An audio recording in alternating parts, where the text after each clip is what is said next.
아멘 하시기 바랍니다. 예. 여러분, 날씨가 많이 무더운데 늘 건강 조심하시고 또 안전하게 지내시기를 바랍니다. 오늘 설교 제목은 선한 사마리아 사람들의 교회입니다. 2022년에 미국에 겨울에 큰 눈 폭풍이 왔다고 합니다. 그래서 미국의 뉴욕주에 버펄로에서 기록적인 눈 폭풍이 몰아치게 됐습니다. 이 눈 폭풍이 몰아치던 그 크리스마스 이브에 한 여성 샤키라라고 하는 이분은 따뜻한 집에서 머물고 있었습니다. 그러다가 밖에서 살려달라고 하는 구조 요청 소리를 듣고 창밖을 내다보았습니다. 밖에는 심한 추위 가운데서 길을 헤매고 있는 한 사람이 보였습니다. 그 사람은 조이라고 하는 노인이었습니다. 이 조이는 발달 장애인이었습니다. 그는 발에 심각한 동상을 입은 상태였습니다. 샤키라는 가족의 안전과 자신의 두려움에도 불구하고 집 문을 열어주었습니다. 낯선 남성을 집 안으로 들였습니다. 그녀와 가족은 조이의 상처를 치료해주고 따뜻한 음식을 제공해주고 구조대가 올 때까지 이틀 동안이나 그를 돌보았습니다. 그리고 눈 폭풍이 줄어들고 샤키라는 이웃과 함께 조이를 병원까지 무사히 이송하여서 생명을 살려냈습니다. 낯선 사람의 생명을 돌보는 일은 위험과 불편을 감수하지 않으면 불가능합니다. 그럼에도 불구하고 이런 용기와 자비의 행동을 실천하는 사람들이 분명히 있습니다. 하나님이 만일 이 샤키라 같은 사람을 본다면 무엇이라고 하시겠습니까? 예수님은 성경에 이렇게 말씀하십니다. 나더러 주여 주여 하는 자마다 다 천국에 들어갈 것이 아니요 다만 하늘에 계신 내 아버지의 뜻대로 행하는 자라야 들어가리라 그랬습니다. 실천하고 살아있는 믿음 가진 사람이 천국에 들어간다. 주여 주여 하는 그런 믿음이 아니라 살아있는 믿음이라는 것입니다. 이 샤키라와 비슷한 일이 한인 관광객들에게도 있었습니다. 그 똑같은 눈 폭풍이 몰아치던 그 지역에 그 샤키라가 크리스마스 이브 때 24일 날 그런 일이 있었는데 그 전날 23일 날 있었던 일입니다. 한국에서 미국으로 여행을 간 여행객 9명이 이 나이아가라 폭포로 향하던 중에 이 기록적인 눈 폭풍을 만나게 됩니다. 차량이 눈 속에 순식간에 파묻혔습니다. 그래서 오도 가도 못하는 신세가 되었는데 그들이 말하기를 죽음의 공포를 느꼈다 그렇게 합니다. 길을 가는데 순식간에 차가 눈 속에 덮이는 겁니다. 이들은 차에서 탈출해서 빠져나와서 근처의 한 주택을 급하게 문을 두드렸습니다. 그 집은 캠파냐 씨 부부가 사는 집이었습니다. 이 한국 관광객들은 삽이 있으면 좀 빌려달라 그렇게 처음에는 얘기했다 그럽니다. 근데 캠파냐 씨가 보니까 삽으로 해결할 일이 아니었다는 것입니다. 그래서 아무 소용 없으리라는 것을 알고 차라리 내 집에 들어오시라 그렇게 말했습니다. 그래서 이 여행객들은 캠파냐 씨 부부의 집에 들어가게 되었는데 몇 시간을 머물렀을까요? 2박 3일을 눈 폭풍이 다 멎을 때까지 머물렀습니다. 그래서 캠파냐 씨 부부는 이 한인 관광객들에게 자기 침실을 내줬습니다. 부엌을 내줬습니다. 그러면서 한국 음식을 만들어 먹고 또 같이 미식 축구 경기를 TV를 같이 봤다 그럽니다. 놀랍게도 이 캠파냐 씨 부부에는 고추장과 간장과 참기름이 예비되어 있었습니다. 그들은 낯선 여행객들과 함께 한식 파티를 즐겼습니다. 그런데 그들의 이야기는 거기서 끝난 게 아니라 거기서부터 시작이 되었습니다. 이 훈훈한 이야기가 뉴욕타임스, 미국의 큰 신문사죠. 미국 뉴욕타임스 신문의 기사로 났습니다. 그러니까 한국에 있는 신문사들이 또 이걸 기사로 내서 인터넷에 큰 화제가 되었습니다. 그러자 한국관광공사에서 이 폭설로 인해서 큰 화를 당할 수도 있었던 그런 한인 관광객 일가족을 집으로 맞이한 이 캠파니아 씨 부부를 그냥 두면 안 되겠다. 한국으로 초청하자. 그래서 한국으로 그들을 다 초청했습니다. 그래서 그들은 한국에 와서 9박 10일 동안 머물면서 좋아하는 한식도 다 맛있게 먹고 한국을 이곳저곳 구경하고 뉴스에도 나왔는데 뉴스에 나와서 이런 그들이 고백을 했습니다. 캠파니아 씨 부부가 하는 말입니다. 우리는 작은 도움을 베풀고 할 일을 한 것인데 오히려 우리가 큰 축복을 받았습니다. 그렇게 고백을 했습니다. 정말 우리를 훈훈하게 하고 또 따뜻하게 하는 이야기입니다. 어려운 사람을 도와줘야 된다. 구조해야 된다. 우리가 어릴 때부터 듣고 당연한 것인 것처럼 생각하고 있지만 실제로 이런 일을 당하면 남 보기에는 쉬워 보이지만 내가 직접 도와주는 일은 결코 쉽지가 않습니다. 살다 보면 당연한 것인데 너무 어렵고 또 특별한 이야기가 되는 것을 우리가 느끼게 됩니다. 이런 이야기가 성경 속에도 오늘 본문에 나오고 있습니다. 한 율법교사가 예수님을 찾아와서 예수님을 시험하면서 말했습니다. 선생님, 내가 무엇을 하여야 영생을 얻으리이까? 그렇게 물었습니다. 예수님이 그에게 되물으셨습니다.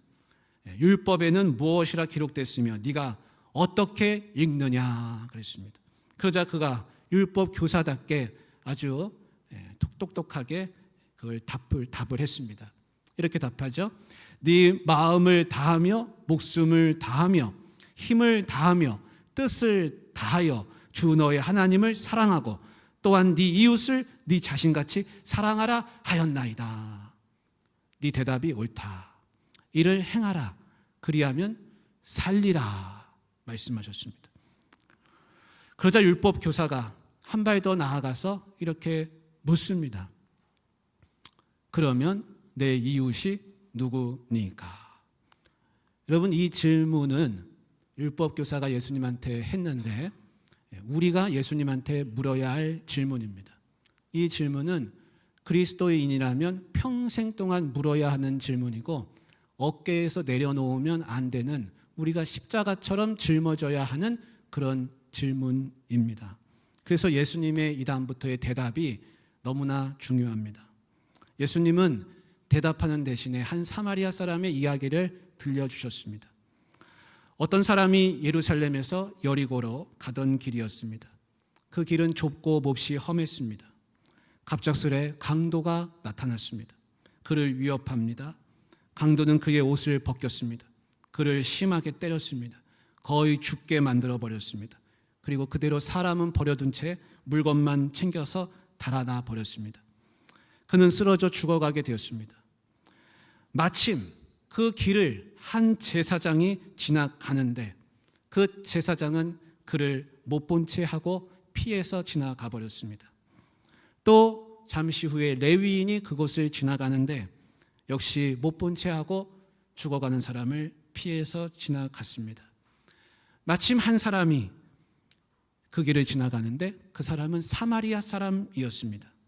그는 여행하다가 그 죽어가는 자를 발견했습니다. 사마리아 사람은 그를 불쌍하게 여겼습니다.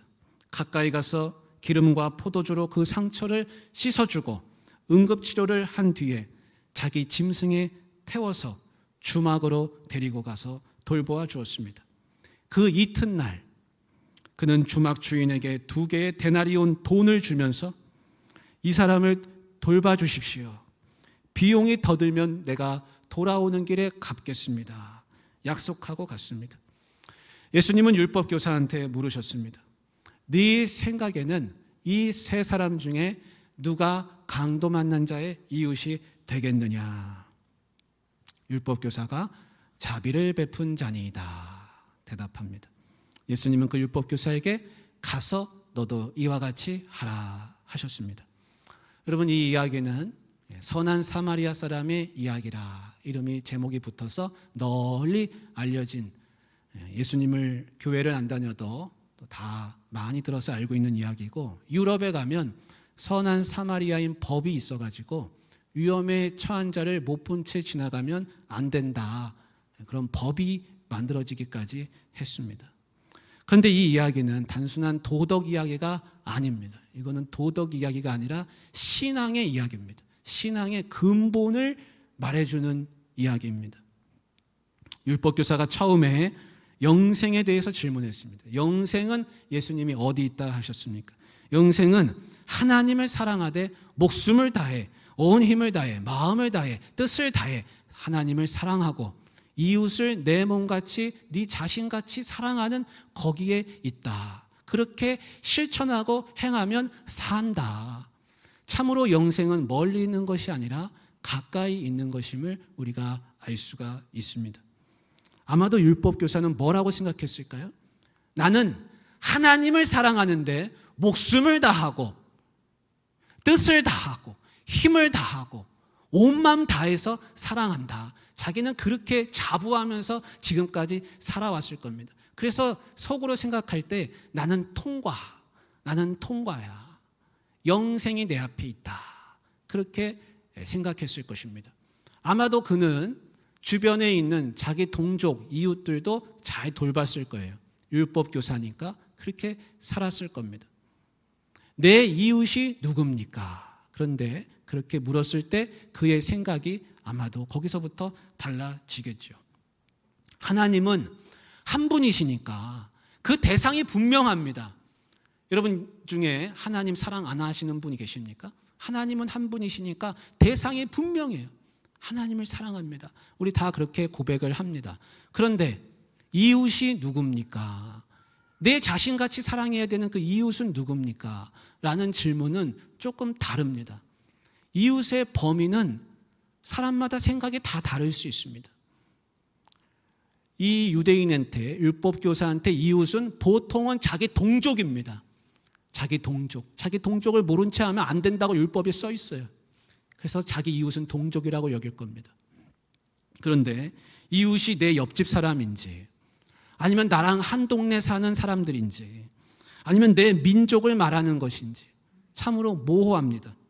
여러분은, 우리 성도님들은 이웃이 어디까지 이웃이다, 어디까지가 이웃이라고 생각하고 살고 계십니까? 예수님은 이웃의 범위가 내가 아는 사람이라고 말씀하십니까? 내 옆집에 사는 사람이라고 말씀하십니까? 동네 사람만 내 이웃입니까? 아닙니다. 그렇지 않습니다. 이웃은 지리적인 영역의 그것으로 판단되는 것이 아닙니다. 내가 평소 알고 지내는 사람, 내 동문, 내 혈통, 내 고향 사람으로 정해지는 것도 아닙니다. 그렇죠? 율법교사는 그렇게 알고 살았을 것입니다. 하지만 이야기 속의 선한 사마리아 사람은 혈통을 따지지 않았습니다. 동족인 것 따지지 않았습니다. 내가 아는 사람인지 여부도 중요하지 않았습니다. 그는 남모르는 사람을 치료해주고 주막에 데려가서 돌보아주고 자신의 주머니를 털어서 그의 생명을 살리고자 했습니다. 우리는 누가 내 이웃인가? 라고 선을 긋기 위해서 질문하면 안 됩니다. 이웃은 정해져 있지 않습니다. 길 가던 나그네도 내 이웃이 될 수 있고, 내가 모르는 아이도 내 이웃이 될 수 있고, 남녀노소 누구나 다 내 이웃이 될 수 있고, 외국 사람도 내 이웃이 될 수 있습니다. 처음 보는 사람 얼마든지 내 이웃이 될 수 있습니다. 샤키라, 그 여성도 처음 보는 발달장애인 노인을 집안으로 들였고, 캠파냐시 부부도 한인 관광객, 미국인도 아니고 한인 관광객을 자기 집으로 9명이나 들였습니다. 특정한 사람만 내 이웃이 아닙니다. 하나님 사랑이 필요한 모든 사람, 하나님 사랑이 필요한 모든 사람은 다 나의 이웃이라고 할 수 있습니다. 여러분, 예수님이 십자가에서 죽으실 때 특정 사람을 위해서 죽으셨습니까? 예수님은 특정 사람, 특정 민족, 특정 어떤 아는 사람을 위해서 예수님 죽으셨습니까? 예수님 그렇게 하지 않으셨습니다.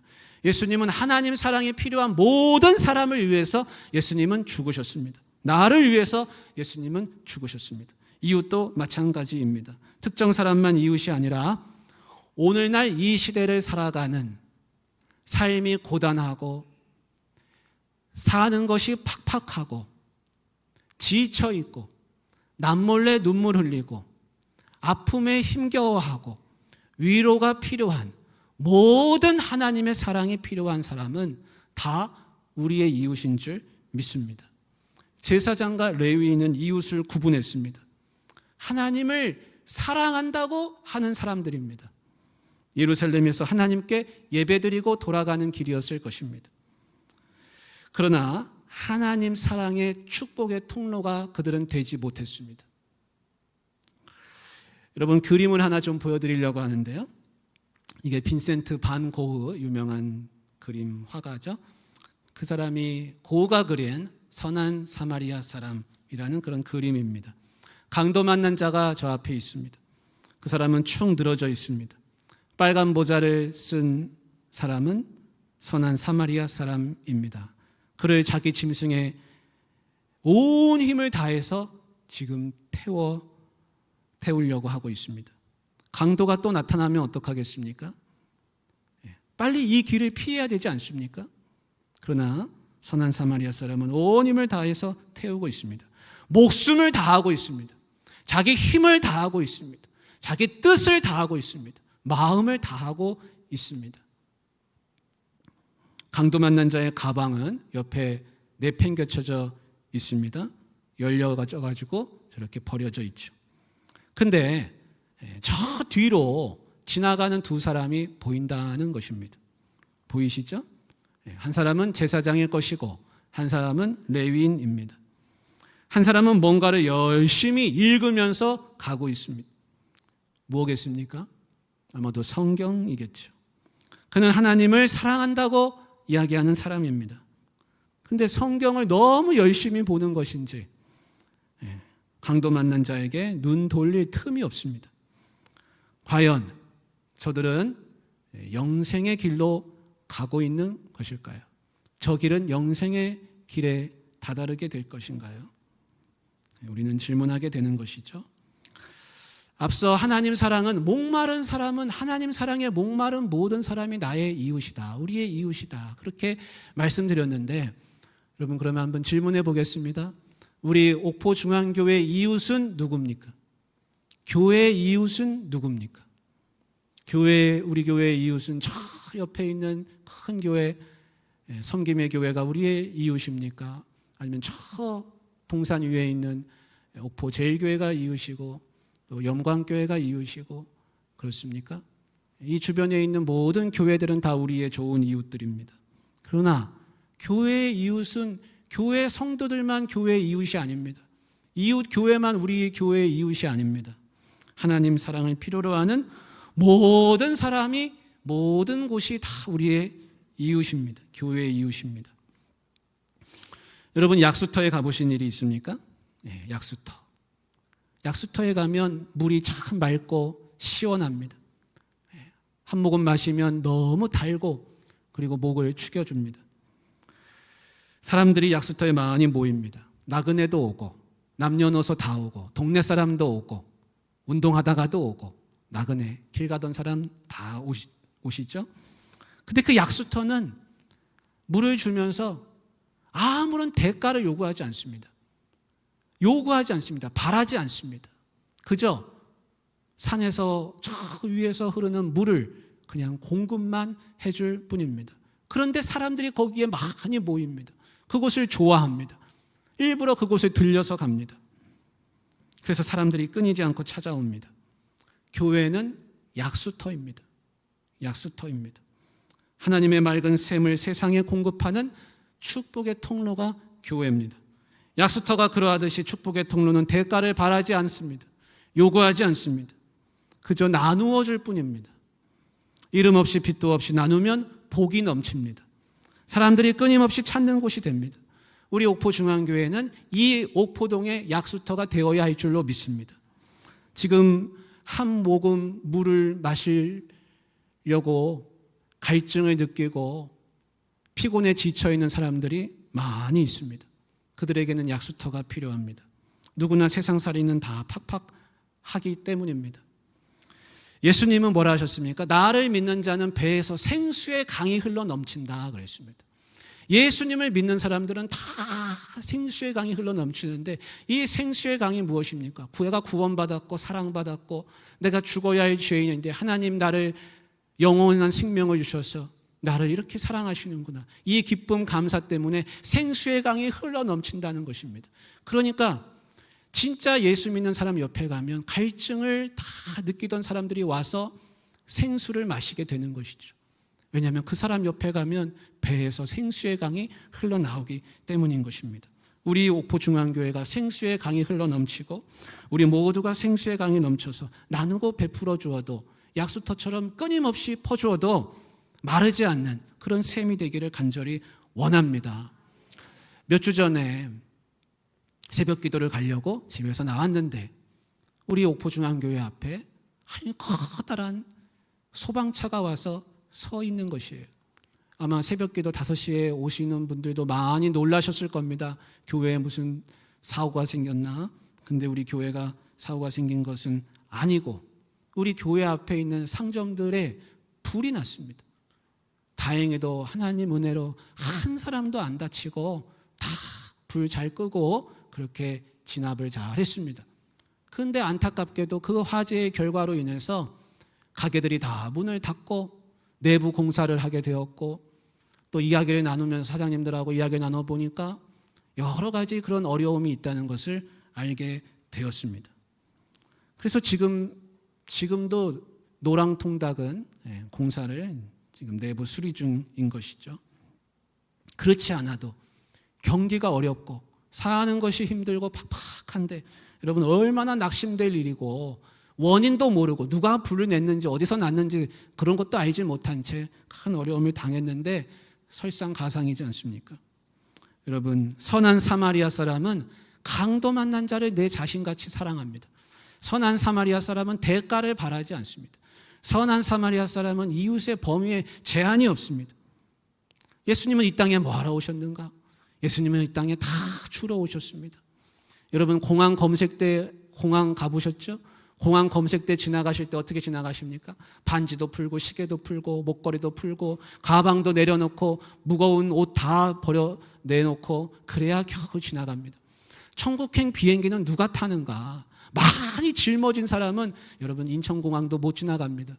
그런데 천국 가는 비행기를 타겠습니까? 탈 수 없습니다. 우리가 장례를 하면서 여러분 참여하신 분들은 다 비슷한 생각하지 않으셨습니까? 가실 때는 정말 작은 관에 누워 계시는구나. 아무것도 갖고 가지 않으시는구나. 가족들은 엄마, 엄마 하고 부르도 돌아가신 분은 아무 말씀이 없으시는구나. 아무것도 가져가지 않으시는구나. 부귀영화가 있고 권세가 있고 인기가 있고 많이 가져도 가시는 모습은 하나같이 다 똑같다는 것을 우리는 알게 됩니다. 다 놓고 갑니다. 놓고 갑니다. 살면서 우리는 손에서 놓는 연습을 해야 합니다. 조용히 침묵하는 연습도 또 해야 됩니다. 작고 겸손한 모습으로 누워있을 것인데 지금부터 그런 연습도 또 해야 합니다. 연습하지 않으면 나중에 크게 당황할 것입니다. 선한 사마리아 사람은 어떻게 죽어가는 사람을 살려냈고 도와주었고 샤키라 그 여성은 어떻게 밖에서 덜덜 떨고 있는 죽어가는 발달장애인 노인을 집으로 들이고 캠파냐시 부부는 어떻게 남모르는 한국 사람 9명이나 되는 사람들을 자기 집안으로 그렇게 들일 수가 있었을까요? 내려놓는 연습이 많이 되신 분들이 아니겠습니까? 그렇습니다. 내려놓는 연습을 지금부터 많이 해야 합니다. 그래야 잘 갈 수 있습니다. 영생이 있습니다. 주보에 이 선한 사마리아인 구제 헌금 봉투를 이렇게 넣었어요. 여러분 맥주 헌금도 하셨는데 감사 헌금도 하셨는데 또 이렇게 봉투를 교회에서 내는가 저도 많이 부담됩니다. 그런데 생각해 보니까 교회가 그냥 지나가는 제사장이나 레위인처럼 되면은 안 되겠다. 아니 교회 앞에 상점에 불이 났는데 그래도 가서 인사라도 하고 조금이라도 도와드릴 수 있는 부분은 도와드리는 것이 축복의 통로된 옥포중앙교회의 사명을 잘 감당하는 것이다 라는 생각을 하게 됐습니다. 그래서 우리 장로님들하고 어떻게 하면 좋을까 하다가 이렇게 선한 사마리아인 구제헌금이라고 봉투를 여러분들 앞에 내밀게 되었는데, 특별히 이 봉투는 여러분 하나님이 감동을 주시면 하시되 감동이 없는데 억지로 하려고는 하실 필요가 없습니다. 그래서 이 봉투에 이름을 적는 난이 없어요.